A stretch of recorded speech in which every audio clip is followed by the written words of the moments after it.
Okay, real talk. How many budgeting apps have you downloaded, used religiously for about 11 days, and then just stopped opening? No judgment. I've watched this happen to dozens of people, and it's not because they're lazy or disciplined, it's because the apps themselves are quietly working against the way your brain actually handles money.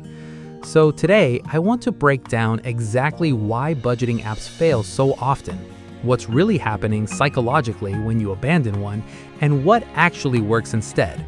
My name is Jack. If you've ever felt like a budgeting failure because an app didn't stick, stay with me because I don't think it was you. Here's the thing most people get wrong about budgeting apps. They think the problem is finding the right one. So they try Mint, then they try YNAB, then they try some new app with a slick interface, convinced this time will be different. It rarely is, and that's because the problem was never the app. The problem was what the app demands from you. Most budgeting apps require constant categorization. Every purchase gets sorted into a box. Groceries here, entertainment there, miscellaneous for the stuff that doesn't fit anywhere. And in theory, that sounds organized. In practice, it's a second job. You're not just spending money, you're spending mental energy labeling every transaction. And mental energy is exactly what runs out first when life gets busy. There's a name for this in behavior psychology: friction. Every extra step between an action and completing it dramatically lowers the odds you'll keep doing it. Categorizing 40 transactions a month is friction. Reconciling auto-imported charges that got mislabeled is friction.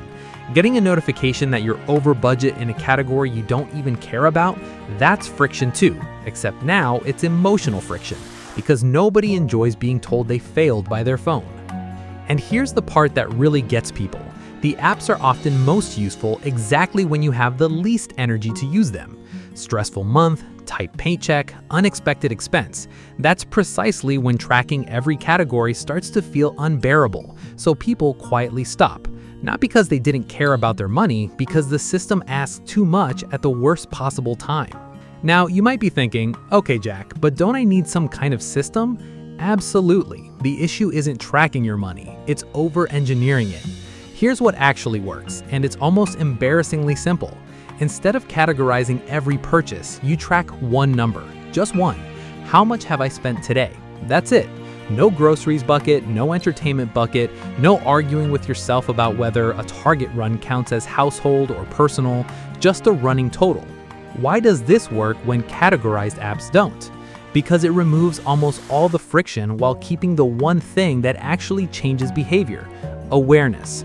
Remember, the goal was never sorting your spending into perfect little boxes. The goal was knowing in real time whether you're on track. A single running number gives you that instantly, without the second job attached. Let's look at what this looks like in practice. Say your rough monthly spending target after bills is $1,200. You open a notes app or literally a sticky note, and every time you spend money, you write the amount and subtract it from $1,200. Coffee minus $5, groceries minus $63, gas minus $40. You always know exactly where you stand because the number updates itself in your head as you go. Compare that to a categorized app where you have to open 5 different tabs to figure out if you're doing okay this month. One method takes 3 seconds, the other takes real effort. Guess which one people actually keep doing?